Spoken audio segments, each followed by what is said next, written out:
गडकरी साहेबांचं स्वागत या ठिकाणी करायचं आहे। आदरणीय गडकरी साहेब, तुम्ही खोदिली वेदना, रचिली विकासाची गाथा, म्हणे या देशाची मोहरून आली फुलला महाराष्ट्राचा माथा, या मातीचा माथा दिल्लीच्या तख्तासमोर उन्नत करणारा व्यक्तिरेखा आदरणीय गडकरी साहेबांच्या रूपाने आपण सर्वजण अनुभवतो आहोत। सर्वांना विनंती, आपण आसनस्थ व्हायचंय आणि यानंतर लगेचच ज्यांचं मनोगत ऐकण्यासाठी आपण सर्वजण उत्सुक आहोत,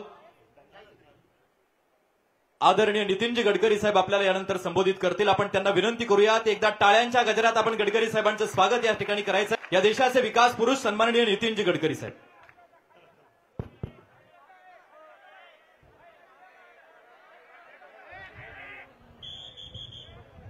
भारतीय जनता पार्टी महाराष्ट्राचे अध्यक्ष आदरणीय चंद्रशेखर बावनकुळे, आपल्या सगळ्यांच्या लाडक्या उमेदवार पंकजाताई, माजी मंत्री आदरणीय बबनराव लोणीकर, त्याचप्रमाणे खासदार प्रीतमताई मुंडे, सुजयदादा आहे का, माझे जुने मित्र आणि माजलगावमध्ये प्रकाशदादांचे वडील जेव्हा होते तेव्हा मी मुंडे साहेबांच्या बरोबर इथे आलो होतो, जेवण्याची पण संधी मला मिळाली होती।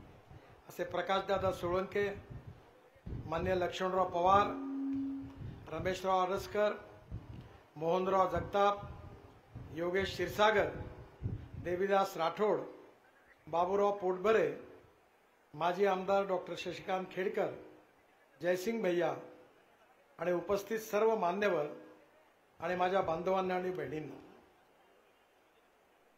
आपल्या सगळ्यांना माहिती आहे की आपला देश स्वतंत्र झाल्यानंतर 60 वर्ष जवळपास काँग्रेस पार्टीला राज्य करण्याची संधी मिळाली। या 60 वर्षामध्ये आपला गाव, गरीब, मजदूर, शेतकरी याचा किती विकास झाला याची आपल्या सगळ्यांना कल्पना आहे। ज्यावेळी जवाहरलाल नेहरू देशाचे प्रधानमंत्री झाले, त्यांनी नारा दिला की आम्ही गरिबी हटवू। मग नेहरूजी गेले आणि त्यानंतर इंदिरा गांधी देशाच्या प्रधानमंत्री झाल्या। त्यांनी 20 कलमी 5 कलमी कार्यक्रमाची घोषणा केली, गरिबी हटावचा नारा दिला, पण गरिबी हटली नाही। मग राजीव गांधी आले, त्यांनी पण गरिबी हटावचा नारा दिला, पण गरिबी हटली नाही। आता सोनिया गांधी आणि राहुल गांधी पण सांगतात आहेत की आम्ही गरिबी हटवणार आहे। गरिबी तर हटली नाही, गरीब अजून गरीब होत गेला। पण 60 वर्षामध्ये जे काँग्रेस करू शकली नाही ते 10 वर्षामध्ये मोदीजींच्या नेतृत्वाखाली आमच्या सरकारने करून दाखवलं, ते तुमच्या समोर आहे। मी काय रस्त्यावर बोलणार नाही, कारण ज्या रस्ते केले त्याचा अनुभव तुम्ही घेता। या मतदारसंघामध्ये 10,000 कोटी रुपयापेक्षा जास्त कामं पूर्ण झालेली आहे आणि म्हणून इथे येण्याच्या आधीच मी, प्रीतम माझ्याकडे आली होती, तिने मागण्या केल्या होत्या, त्यामधले काही कामं ऑलरेडी मी मंजूर केले, ज्याचे टेंडर पण झालेली आहे।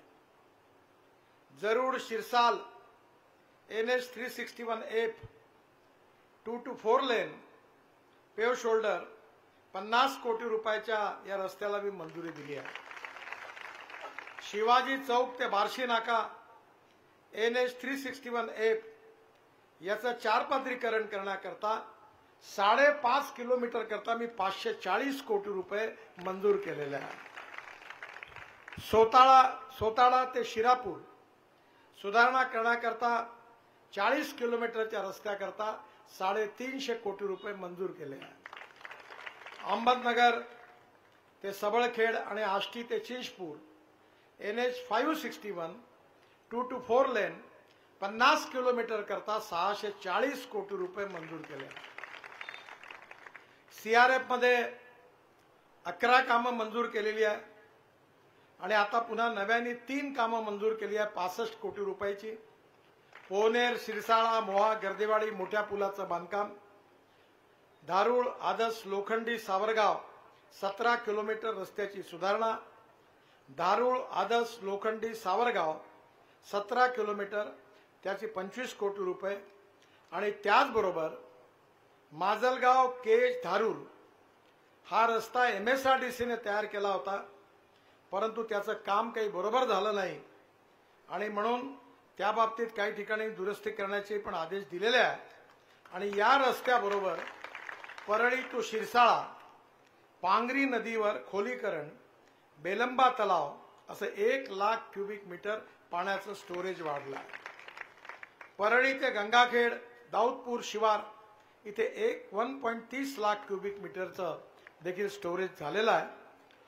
आणि आत्ताच मला आपल्या प्रकाश भाऊंनी सांगितलं, मला अतिशय आनंद आहे की आपण महाराष्ट्राचं दैवत आहे विठोबा. महाराष्ट्र ही संतांची भूमी आहे. ज्ञानेश्वर महाराज, तुकाराम महाराज, तुकडोजी महाराज, गजानन महाराज या सगळ्यांच्या मनाबद्दल आपल्या मनामध्ये आस्था आहे. आणि माझ्या आयुष्यामध्ये मला अनेक कामं करायला मिळाली, पण मला सगळ्यात मोठा आनंद कोणता असेल तर देहू पासून पंढरपूर पर्यंत आणि आळंदी पासून पंढरपूर पर्यंत 12,000 कोटी रुपये खर्च करून पालखी मार्ग जवळपास पूर्ण होत आलेला आहे. पण त्याचबरोबर शेगाव ते पंढरपूर NH 548C, माजलगाव ते तेलगाव हा जो रस्ता आहे, याच्याबद्दल हा रस्ता जो आहे, बबनराव इथे आहेत, बबनरावांनी त्यावेळी माझ्याकडे या रस्त्याची मागणी केली होती. भाऊसाहेब फुंडकर गेले, त्यांचा मतदारसंघ होता आणि म्हणून या पालखी मार्गाचे काम मी पूर्णपणे करण्याचे ऑर्डर दिले होते.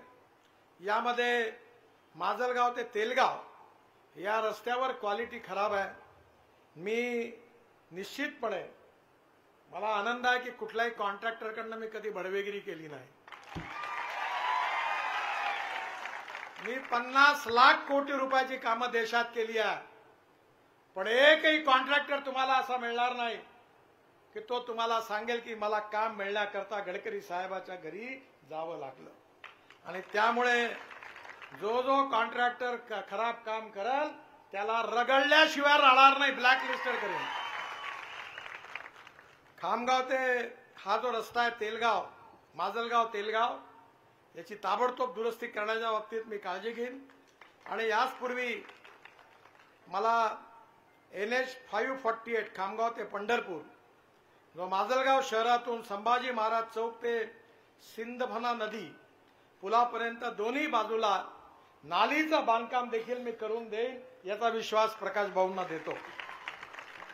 NH 211 वर संभाजी महाराज चौक ते बायपास रोड ते मौलाना आझाद चौकापर्यंत रस्त्याचं रुंदीकरण, दोन्ही बाजूचं नालीचं बांधकाम हे देखील मी निश्चितपणे करून देईल, याचाही विश्वास आपल्या सगळ्यांना देतो. आपण काळजी करू नका. हे जेवढी कामं झाली ती फक्त न्यूजरील होती, सही फिल्म सुरू होणार बाकी आहे. तुम्ही आता एकदा पंकजाला निवडून द्या, डबल इंजिन लावू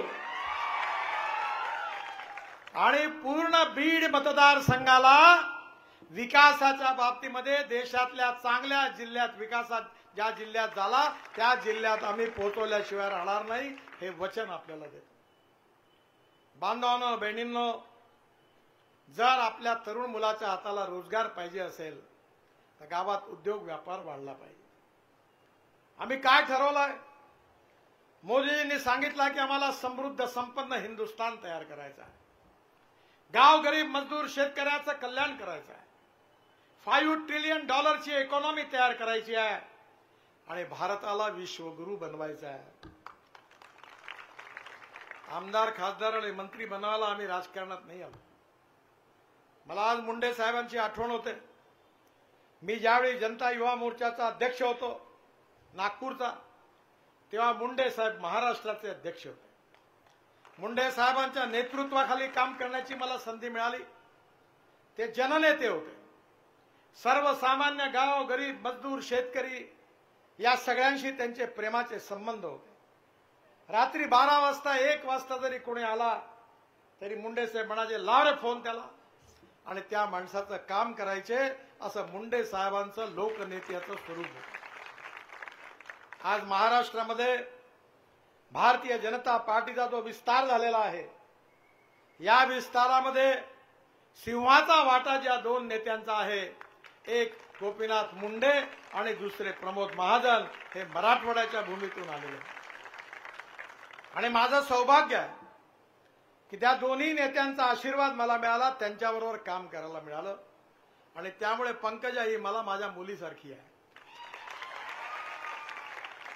इकडे मोदींची गॅरंटी आहे आणि आता मी पण गॅरंटी घेण्याकरता माजलगावमध्ये आलो आहे. मी दिल्लीमध्ये आहे.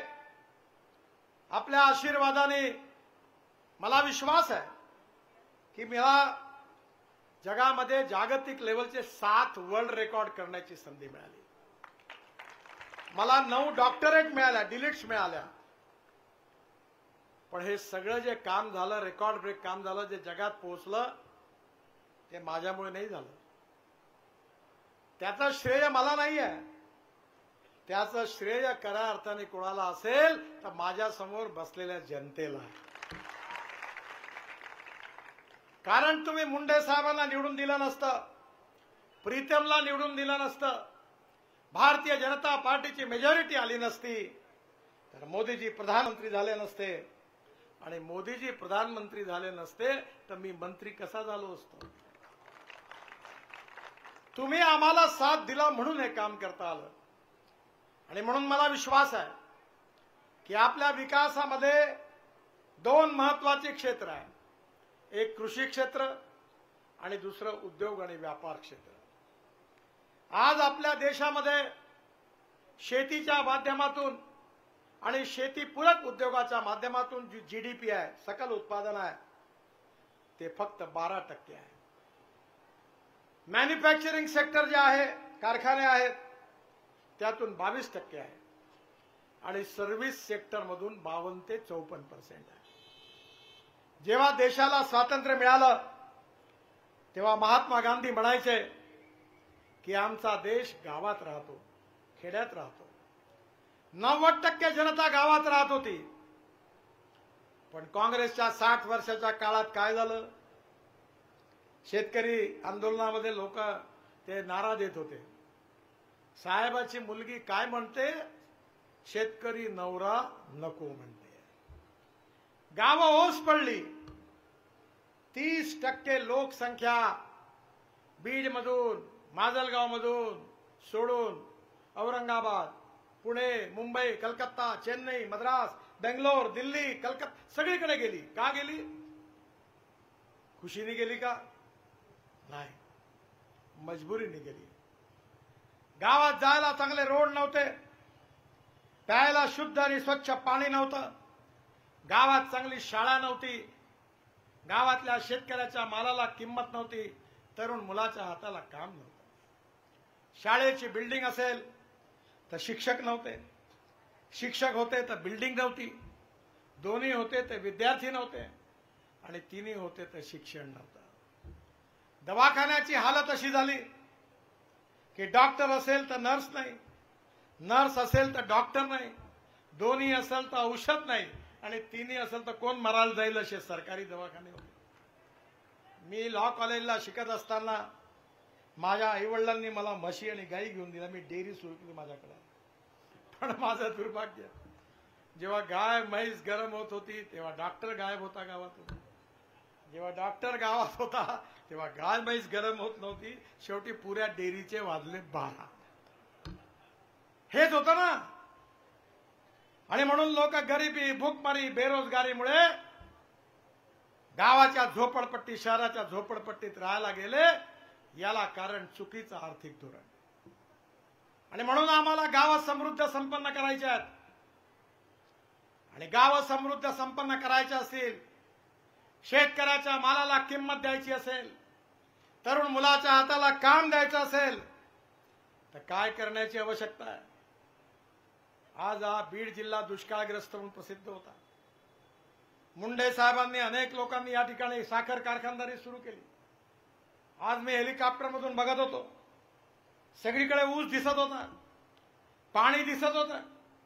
हे चित्र केव्हा बदललं? आणि हे चित्र बदलून इथे थांबण्याची गरज नाही, पुढे जाण्याची गरज आहे. तुमच्याकडे तर चांगलंच आहे, पण मी पण प्रकाश भाऊ 3 साखर कारखाने चालवतो. आणि मी सांगतो लोकांना की ज्यांनी मागच्या जन्मी पाप केलं असेल तो एक तर साखर कारखाना उघडतो, नाही तर पेपर चालू करतो. मी 10-12 वर्ष त्रास सहन केला. पश्चिम महाराष्ट्र म्हणजे मेरिट मध्ये पास झालेल्या विद्यार्थ्यांची शाळा. मराठवाडा म्हणजे 100% फर्स्ट क्लास मध्ये पास झालेल्या विद्यार्थ्यांची शाळा. आणि विदर्भ म्हणजे 100% नापास झालेल्याची शाळा. म्हणजे मी खडकावर डोकं आपटून आलो आहे. हे बावनकुळे साहेब आमच्या जिल्ह्यातले हे होते डायरेक्टर पहिले. आम्ही खडकावर डोकं आपटून आलो. आणि मी 2004 साली सांगितलं की या देशातला शेतकरी केवळ अन्नदाता नाही, या देशातला शेतकरी ऊर्जादाता बनेल, या देशातला शेतकरी इंधनदाता बनेल. अटल बिहारी वाजपेयींचं सरकार होतं. त्यांनी 2 अतिशय मोठ्या गोष्टी केल्या. पहिली गोष्ट, राम नाईक साहेब पेट्रोलियम मंत्री होते. त्यांच्या नेतृत्वाखाली एक डेलिगेशन त्यांनी ब्राझीलला पाठवलं आणि मला त्याच्यात पाठवलं. मी ब्राझीलला गेलो आणि माझ्या लक्षात आलं की उसाच्या मळीपासून इथेनॉल तयार होत आहे. 26% इथेनॉल पेट्रोलमध्ये टाकतात आहेत. गाड्या धावून राहिलेल्या आहेत. हे बघितल्यावर मी आश्चर्यचकित झालो. अटल बिहारी वाजपेयींना, राम नाईकांना त्यांच्या बरोबर मी काम केलं. मुंडे साहेबांनी सपोर्ट केला आणि या देशामध्ये आम्ही इथेनॉलची सुरुवात केली. म्हणून आज शेतकरी जिवंत आहे. हे जेवढे साखर कारखानेवाले तुमच्या समोर ताट मान करून उभे आहे, याचं कारण इथेनॉल आहे, साखर नाही आहे. साखर आपल्या देशाची समस्या काय आहे? आपल्या देशात गहू सरप्लस, मका सरप्लस, तांदूळ सरप्लस, गहू सरप्लस, साखर सरप्लस. आता या वर्षी थोडासा इम्बॅलन्स झाला म्हणून काही कारणाकरता धोरण बदलवलं आहे. इलेक्शन झाल्यावर बदलणार आहे. पण आज इथेनॉल आपण पेट्रोलच्या ऐवजी वापरतो. मी आता विमानतळावर आलो नागपूरच्या. बावनकुळे साहेब माझ्या गाडीत बसले. 100% इथेनॉलवर चालणारी टोयोटो कंपनीची इनोवा माझ्याकडे आहे. 100%. 60% वीज तयार करते आणि 40% इथेनॉलवर चालते, जे तुमच्या कारखान्यात तयार होते. जगातली पहिली इनोवा आहे युरो 6 चे इमिशन नॉर्म पूर्ण करणारी. एवढंच नाही तर आता मारुती, सुझुकी, टोयोटो या सगळ्या कंपन्या फ्लेक्स इंजिनच्या गाड्या आणणार आहेत. इंडियन ऑइल तर्फे 300 पेट्रोल पंप इथेनॉलचे सुरू करण्याचा निर्णय झालेला आहे. आणि पेट्रोलियम मंत्र्यांना मी मागणी केली आहे की प्रत्येक साखर कारखान्याला इथेनॉल तयार करणाऱ्याला इथेनॉलचे पंप उघडण्याची परवानगी द्या. ती मिळणार आहे, मी मिळवून देईन. आणि एवढंच नाही तर बजाज, टीव्हीएस, हिरो, होंडा यांनी स्कूटर, मोटरसायकल 100% इथेनॉलवर चालणारी तयार केली आहे. आणि माझ्याकडे जी गाडी आहे इथेनॉलवर चालणारी इनोवा टोयोटोची, तिचा ॲव्हरेज पेट्रोल बरोबर तुलना केली तर त्या गाडीमधून 25 रुपये लिटर पेट्रोलचा भाव पडेल, एवढं ॲव्हरेज आहे. म्हणून माझी आपल्या सगळ्यांना विनंती आहे की आता मोटरसायकल, स्कूटर घ्यायची असेल तर इथेनॉलवरची घ्या. पेट्रोलचा रेट 120 रुपये आणि इथेनॉलचा रेट 60 रुपये. म्हणजे आम्ही शेतकऱ्याला इंधनदाता बनवलं, ऊर्जादाता बनवलं. पण आता याच्याही पलीकडे गेलो आहे. स्पाइस जेटचं विमान डेहराडूनवरून दिल्लीला आम्ही शेतकऱ्यांनी तयार केलेल्या हवाई इंधनावर आणलं. टाटानी आपलं हे रशियाचं विमान इथेनॉल पासून बायोफ्युएल तयार करून ते चालवलं म्हणजे पुढल्या काळामध्ये शेतकरी हा सस्टेनेबल एव्हिएशन फ्युएल म्हणजे बायो एव्हिएशन फ्युएल देखील आता तयार होणार आहे. ज्यांनी आपल्याकडे डिस्ट्रिब्युटर प्राजवाल्यांनी हा प्रयोग केला आणि आता हवाई इंधन शेतकरी तयार करणार आहे. आणि एवढंच नाही तर मी स्वतः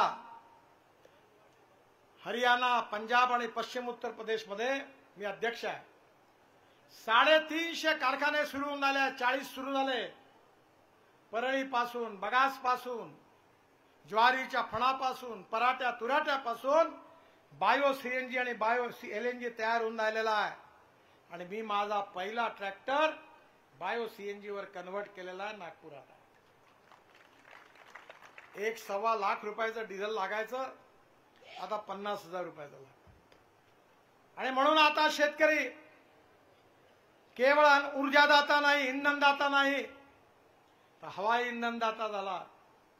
आणि हवाई इंधनदाता नाही तर आता डांबर पण शेतकरी तयार करून आला. डांबर आपण 30 लाख टन डांबर इम्पोर्ट करतो. जर शेतकऱ्यांनी डांबर तयार केलं तर NHI मध्ये सगळं डांबर मी विकत घेणार आहे. ते सुरू झालं. पानिपतला पहिला प्रयोग सुरू झाला. परळीपासून, तनसापासून, राईस्ट्रॉपासून 1 लाख लिटर इथेनॉल, 150 टन बायोबिटुमिन आणि 78,000 टन पर इयर हवाई इंधन तयार व्हायची सुरुवात झालेली आहे. आणि हे सगळा फायदा कोणाला होणार? ऊसाच्या रसापासून इथेनॉल तयार होत आहे, मळीपासून इथेनॉल तयार होत आहे, मक्यापासून इथेनॉल तयार होत आहे, तांदूळापासून इथेनॉल तयार होत आहे, बांबूपासून इथेनॉल तयार होत आहे, बायोमास पासून इथेनॉल तयार होत आहे. आसाममध्ये, नुमालीगडमध्ये, नॉर्थ ईस्टमध्ये बांबूपासून इथेनॉलचा कारखाना सुरू करण्यामध्ये मी इनिशिएटिव्ह घेतला. आज सगळे इथेनॉल तिथे तयार होऊन आला आणि आता ते पेट्रोलमध्ये टाकून 20% बांगलादेशला पेट्रोल एक्सपोर्ट होणार आहे. या सगळ्याचा फायदा कोणाला होणार आहे? या सगळ्याचा फायदा ऊस उत्पादक शेतकऱ्याला होणार आहे. ऊसाची किंमत वाढणार आहे, कारखाने समृद्ध संपन्न होणार आहे आणि तरुण मुलाच्या हाताला काम मिळणार आहे. 16 लाख कोटी रुपयाचं आपलं इम्पोर्ट आहे. त्यापैकी 8 ते 10 लाख कोटी रुपये जर शेतकऱ्याच्या घरात गेले तर गावं समृद्ध आणि संपन्न झाल्याशिवाय राहणार नाही. हे धोरण आपण स्वीकारलं. एवढावरच नाही तर आपण पाण्यापासून हायड्रोजन तयार केला. मला सांगताना आनंद होतोय की माझ्याकडे गाडी आहे. तो असा करतो, पंखा इकडे करून हे चालू कर. पाण्यापासून आपण हायड्रोजन तयार करतोय. माझ्याकडे गाडी आहे आणि त्या गाडीचं वैशिष्ट्य असं आहे, हायड्रोजनवर चालणारी आहे. तिचं नाव आहे मिराई. जपानी वर्ड आहे मिराई. मिराई म्हणजे भविष्य. आणि ही गाडी हायड्रोजनवर चालते. मला वाटतं पंकजाताई आणि प्रीतमनी बहुतेक बघितली असेल. आणि आता पलीकडल्या काळात साखर कारखान्यामधल्या वेस्ट वॉटर पासून आता हायड्रोजन तयार होणार आहे, ग्रीन हायड्रोजन. आणि त्याच्यावर ट्रक, बसेस, गाड्या, रेल्वे इंजिन, विमानं, केमिकल इंडस्ट्री आणि एवढंच नाही तर स्टील इंडस्ट्री, फार्मसी इंडस्ट्री, सगळ्या ठिकाणी शेतकऱ्यांनी तयार केलेलं इंधन म्हणजे हायड्रोजन चालणार आहे. आणि आपण इंधनाला आयात करणारा नाही तर निर्यात करणारा देश बनणार आहोत. हे आमच्या सरकारचं धोरण आहे. माझ्या बांधवांनो, बहिणींनो, जेव्हा अटल बिहारी वाजपेयी प्रधानमंत्री होते, मी मुंबईमध्ये होतो. मुंबईमध्ये 55 उड्डाणपूल, Worli Bandra sea link project, Mumbai Pune express highway. Munde साहेब मुख्यमंत्री उपमुख्यमंत्री होते, मनोज जोशी साहेब मुख्यमंत्री होते. त्यावेळी त्यांच्या मार्गदर्शनाखाली एक कामं करण्याची संधी मला मिळाली. अटलजींनी मला बोलवलं. त्यांनी मला सांगितलं की हिंदुस्थानमध्ये अनेक गावांना रस्ते नाही आहे. नितीन, तू आता ही योजना तयार कर. माझ्या अध्यक्षतेखाली एक कमिटी तयार झाली आणि मी 3 महिने काम करून एक रिपोर्ट वाजपेयी साहेबांना दिला आणि 15 दिवसानंतर लाल किल्ल्यावर त्यावेळचे राष्ट्रपती अब्दुल कलाम साहेबांनी ज्या योजनेचा शुभारंभ केला त्या योजनेचे नाव आहे प्रधानमंत्री ग्राम सडक योजना। तुमच्या अनेक गावात रस्ते झाले त्या या योजनेमुळे आणि हिंदुस्थानच्या इतिहासात गावं जोडण्याचं काम जर कोणी केलं असेल तर 6.5 लाख गावापैकी 4.5 लाख गावांना मजबूत रस्त्यांनी जोडण्याचं काम अटल बिहारी वाजपेयींनी केलं, याचा मला आनंद आहे आणि अभिमान आहे। माझ्या बांधवांनो बहिणींनो, 47 साली आम्ही स्वतंत्र झालो। कम्युनिस्ट विचारधारा, समाजवादी विचारधारा, पुंजीवादी अर्थव्यवस्थेची विचारधारा होती। आज रशियामध्ये चीनमध्ये फक्त लाल झेंडा, बाकी सगळं संपलं। समाजवादी पार्टी संपली आणि स्वतंत्र पार्टी जी होती भांडवलशाहीची ती संपली। पण या देशातला तळागाळातला शोषित पीडित माणूस जो सामाजिक आर्थिक शैक्षणिक दृष्टीने मागासलेला आहे त्याला सुखी समृद्ध संपन्न करायचं आहे। ज्याच्याजवळ खायला रोटी नाही आहे, शरीरावर कपडा नाही आहे, राहायला घर नाही आहे, त्या दरिद्र नारायणला रोटी कपडा आणि मकान जोपर्यंत मिळणार नाही तोपर्यंत आपलं कार्य पूर्ण होणार नाही, असं पंडित दीनदयाल उपाध्यायांचं सामाजिक आर्थिक चिंतन अंत्योदय हेच आमची निष्ठा आहे, हेच आमचं मिशन आहे आणि हेच आमचं उद्दिष्ट आहे। मला अनेक विदेशी वाहिनी इंटरव्ह्यू घेतात, त्यांनी प्रश्न विचारला की तुम्ही सगळ्यात मोठं चांगलं काम कोणतं केलं? त्यांना वाटतं मी हायवे बांधले, दिल्ली ते मुंबई 1 लाख कोटी रुपयाचा हायवे बांधला, टनेल बांधली, रोड बांधले, खूप कामं केली। मी सांगतो नाही, माझ्या आयुष्यात मी एकच मोठं काम केलं की मी नागपूरमध्ये महालमध्ये राहायचो, आई बरोबर मामाकडे जायचो, चढावर सायकल रिक्षामध्ये बसायचो। भारतीय जनता पार्टीचा कार्यालय तेगपूरला जे मोठा चढाव आहे, तो बिचारा रिक्षेवाला उतरायचा, त्याच्या अंगातून घाम निघायचा, थकून जायचा। मी रिक्षातून उडी मारायचो, त्याला धक्का मारायचो, मग रिक्षा पुढे यायचा, मग पुन्हा मी उडी मारून रिक्षात बसायचो। तो क्षण मी आयुष्यात कधी विसरलो नाही। आणि मी मंत्री झाल्यावर मला सेक्रेटरी भेटले तेव्हा मी त्यांना सांगितलं की सगळ्यात पहिलं जर मोठं काम कोणती प्रायोरिटी असेल माझी तर या देशात 1.5 कोटी लोक, एक तर माणूस माणसाला खिचतो अंगावर जू घेऊन, नाही तर सायकल रिक्षा चालवतो।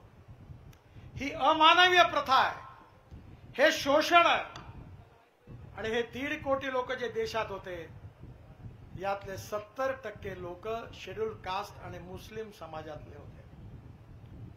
बांधवांनो आणि बहिणींनो, मी सुप्रीम कोर्टापर्यंत भांडलो, मेकॅनिक्स ड्रिव्हन ई रिक्षा आणला, ई कार्ट आणलं आणि 1.5 कोटी लोक आज मुक्त झाले मानवीय शोषणातून। आता कोणी माणूस माणसाला खिचत नाही, माणूस माणसाला चालवत नाही, तो मेकॅनिक्स ड्रिव्हन ई रिक्षातून चालतो। त्या लोकांना मानवतेच्या आधारावर खऱ्या अर्थाने न्याय मिळाला, हे माझ्या आयुष्यातलं सगळ्यात मोठं काम आहे असं मी सगळ्यांना। आपण गरीब का आहोत याचं कारण काँग्रेसची चुकीची आर्थिक धोरणं होतं म्हणून आपण गरीब होतो। आपल्या देशाला सुखी करणं, समृद्ध करणं, संपन्न करणं, शक्तिशाली करणं एवढंच नाही तर आपल्या देशाला जगातली महाशक्ती बनवणं, तिसरी अर्थव्यवस्था बनवणं, विश्वगुरु बनवणं हेच आमचं स्वप्न आहे। आणि मला विश्वास आहे की ह्या स्वप्नाला पूर्ण करण्याकरताच आमचं सरकार मोदीजीच्या नेतृत्वाखाली काम करून राहिलेलं आहे। आम्ही 60 वर्ष काम केलं, 10 वर्ष काम केलं, काँग्रेसने 60 वर्ष काम केलं नाही।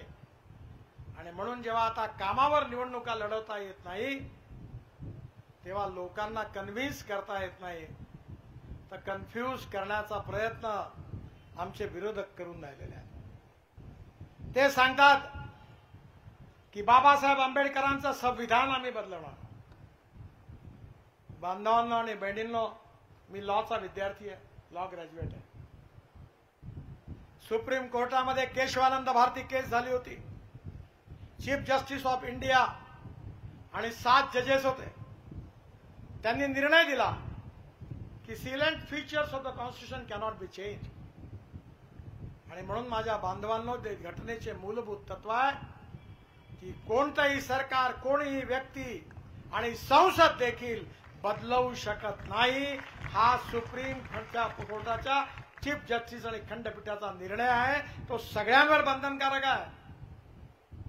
Freedom of speech, fundamental right, लोकतंत्र, समाजवाद, धर्मनिरपेक्षता ही मूलभूत तत्व आहे, ही बदलूच शकत नाही. पण घटनेचा जो सेकंड पार्ट आहे तो घटना दुरुस्ती म्हणून बदलता येतो. काँग्रेसवाल्यांनी आणीबाणीच्या काळामध्ये आजपर्यंत बाबासाहेबांचं संविधान 80 वेळा तोडलं. संविधान तोडायचं पाप जर कोणाचं असेल तर ते भाजपचं नाही आहे, ते काँग्रेसवाल्यांचं आहे. त्यांनी तोडायचं काम केलं आणि आमच्या विरुद्ध जर फैलवण्याचं काम करत आहे. संविधान तोडण्याचा प्रश्नच उद्भवत नाही. पण मतं मिळवण्याकरता दलितांच्या मनामध्ये आक्रोश निर्माण करून त्यांना कन्फ्यूज करण्याचा प्रयत्न काँग्रेसचे नेते करत आहेत. मुसलमानांना सांगतात आहेत ये बीजेपी वाले खतरनाक है, ये चुन कर आएंगे तो आपको कटवा देंगे, पाकिस्तान भिजवा देंगे, सुरक्षित रहना है तो पंजे पर मुहर लगाओ. आम्ही कधी कोणत्या योजनेमध्ये भेदभाव केला? उज्ज्वला योजनामध्ये गॅस सिलेंडर सगळ्यांना दिले. आयुष्य योजनेमध्ये मेडिकल ट्रीटमेंट करता सगळ्यांना दिले. शेतकऱ्यांना पैसे दिले, सगळ्यांना दिले. अरे है कोई मायका लाल, एक बता दो कि कोई मुस्लिम व्यक्ति को कोई सुविधा देने से हमारी सरकार ने विरोध किया है क्या? फिर ये झूठा प्रचार क्यों करते? गरीब गरीब असतो. गरीबाला जात, पंथ, धर्म आणि भाषा नसते. कोणाही माणूस आपल्या जातीने मोठा नसतो, त्या गुणाने मोठा असतो. छत्रपती शिवाजी महाराज आमचं दैवत आहे. यशवंत, कीर्तिवंत, वरदवंत, सामर्थ्यवंत, जाणता राजा, निश्चयाचा महामेरू, बहुत जनासी आधारू, अखंड स्थितीचा निर्धारू, श्रीमंत योगी. माझ्या घरी, माझ्या ऑफिसमध्ये, माझ्या समोर माझ्या आई वडिलांचा फोटो नाही आहे, छत्रपती शिवाजी महाराजांचा. एक आदर्श राजा, आदर्श प्रशासक, आदर्श पिता, आदर्श पुत्र. सगळ्या आदर्शाचं पर्याय फक्त छत्रपती शिवाजी महाराज. शिवाजी महाराजांनी अनेक युद्ध जिंकले, कधी आया बहिणीवर अत्याचार नाही केले. युद्ध जिंकल्यानंतर त्या ठिकाणी असणाऱ्या महिलांना सांगितलं तुम्ही माझ्या आया बहिणीसारख्या आहात. त्यांची ओटी भरली आणि त्यांना त्यांच्या घरी पोहोचवण्याची व्यवस्था केली ते छत्रपती शिवाजी महाराज. शिवाजी महाराजांनी कधी कोणती मस्जिद तोडली नाही, पण शिवाजी महाराजांनी जेवढे जेवढे धार्मिक स्थळ होते त्याचं रक्षण करण्याचं काम केलं. ते शिवाजी महाराज आमचे दैवत आहे. ज्यांनी सामाजिक समता आणि आर्थिक समता आणून तळागाळातल्या माणसाला न्याय दिला ते बाबासाहेब आंबेडकर आमचे प्रेरणास्त्रोत आहे. ज्या महात्मा ज्योतिबा फुलेंनी समतेचा संदेश दिला ते फुले आमचे आदर्श आहेत. आणि मला तर विचाराल, मी घाबरत नाही. मी पण लोकसभा 3 वेळा, आता तिसऱ्यांदा निवडून येणार आहे. 101% निवडून येणार आहे. लाखो मतांनी निवडून येणार आहे. आणि मी माझ्या जनतेला सांगितलं कि नागपुर शहर मेरा परिवार है, मैं नागपुर का हूं और जनता मेरा परिवार है. हे सांगायची हिम्मत आहे माझ्याजवळ. जो करेगा जात की बात उसको कसके पड़ेगी लात. सब मेरे है. मी कधी जातीवाद फातीवाद केला नाही. या समाजातल्या तळागाळातल्या शोषित पीडितांना आरक्षण मिळालं पाहिजे. समाजातली गरिबी, भूकमरी, बेरोजगारी दूर झाली पाहिजे. तरुण मुलाच्या हाताला काम मिळालं पाहिजे. गरीब गरीब असतो, गरीबाला जात पंथ धर्म भाषा नसते. ज्या भावात पेट्रोल डिझेल गॅसचं सिलेंडर हिंदूला मिळतं त्याच भावात मुसलमानाला मिळतं. आम्हाला गरिबी दूर करायची आहे, भूकमरी दूर करायची आहे, बेरोजगारी दूर करायची आहे. महाराष्ट्राला, देशाला सुखी, समृद्ध, संपन्न, शक्तिशाली करायचा आहे. विश्वगुरु बनवायचा आहे आणि तरुण मुलाच्या हाताला काम द्यायचं आहे. मी माझ्या जिल्ह्यात 15,000 लोकांना काम दिलं. माझ्या जातीचे 200 लोक नाही त्याच्यात. मी या लफड्यात नाही पडत. मी सांगतो लोकांना, जे आपल्या कामाने निवडून येत नाही ते जातीचं नाव पुढे आणतात. पंकजामध्ये कर्तृत्व आहे, तुमचा आवाज उचलण्याची ताकद आहे. मुंडे साहेबाची मुलगी आहे म्हणून ती मोठी नाही आहे. मी तिला आमदार म्हणून काम करताना बघितलं, कार्यकर्ता म्हणून काम करताना बघितलं, लहानपणापासून बघितलं. तिच्यामध्ये वक्तृत्व आहे, कर्तृत्व आहे, नेतृत्व आहे, कार्य करण्याची धमक आहे. दुसरे कोण आहे मी बोलणार नाही. ते जर आले लोकसभेत तर तोंड तरी उघडतील का हो? आता तुम्हाला तुमच्या करता संघर्ष करणारी वेळ पडली तर तुमच्या हिताकरता स्वपक्षातही संघर्ष करण्याची ताकद ठेवणारी पंकजा आहे. मुंडे साहेबांची मुलगी आहे म्हणून मोठी नाही आहे. तिच्यामध्ये कार्य, कर्तृत्व आणि नेतृत्व आहे. आणि म्हणून ती या मराठवाड्याचा, महाराष्ट्राच्या विकासामध्ये ती फार मोठं कॉन्ट्रीब्युशन देऊ शकते. आणि म्हणून या जिल्ह्याचा, या लोकसभा मतदारसंघाचा विकास करायचा असेल तर पंकजाच्या कमळाच्या फुलाची बटन दाबून तिला विजयी करा. एकीकडे मोदी साहेबांचं इंजिन आहे, दुसरीकडे शिंदे साहेबांचं सरकार आहे, डबल इंजिन, आणि तिसऱ्या बाजूला माझ्या मिनिस्ट्रीचा रोड करंट आहे. अरे बुलेट ट्रेन अशी धावल का तुम्ही केव्हा मुंबईतून दिल्लीत पोहोचले झोपेत कळणार पण नाही.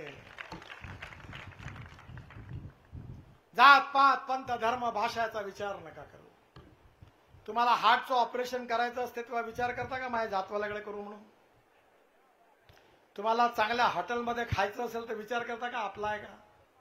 तेव्हा तुम्हाला चांगला पाहिजे. मग निवडणुकीत कशाला विचार करता? जो आपला विकास करू शकेल, जो आपलं भविष्य बदलवू शकेल, जो गावाचा विकास करून रस्ते, रोड, पाणी, वीज आणून शेतकऱ्याला समृद्ध संपन्न करू शकेल, तरुण मुलाच्या हाताला काम देऊ शकेल, अशी विजन असणारं नेतृत्व, ती आपली गरज आहे, जे पंकजाच्या रूपाने पूर्ण होणार आहे. मला सांगितलंय की बीड सिटीचा बायपास, रिंग रोड आणि दोन्ही साईडला फ्लायओव्हर आणि स्लीप रोड मी निश्चितपणे करून देईन. पण पंकजाला निवडून द्याल तरच माझ्याकडे या, नाही तर येऊ नका.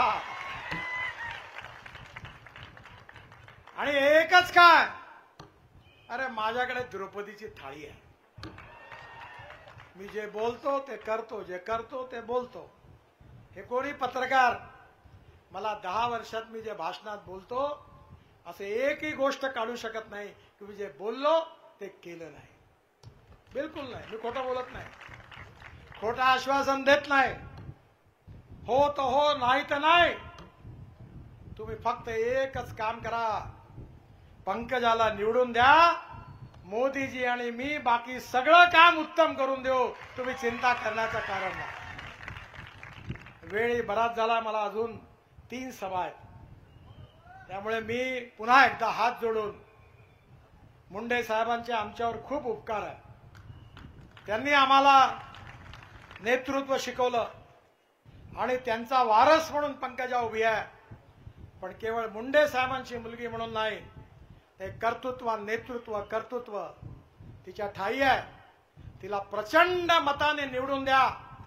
खरं म्हणजे मुंडे साहेबांच्या आत्म्यालाही पण तुमच्या या पंकजाच्या विजयातून खूप आनंद झाल्याशिवाय राहणार नाही. आपण तिला विजयी करावं अशी विनंती करतो आणि माझं भाषण संपवतो. धन्यवाद. नमस्कार. हॅलो, धन्यवाद. सन्माननीय खासदार डॉक्टर सुजयदादा विखे पाटील या ठिकाणी उपस्थित आहेत. त्यांचं स्वागत आदरणीय अरुण आबा राऊत हे करत आहेत. त्यांना विनंती, आपण सुजयदादा विखे पाटील यांचं स्वागत करायचंय.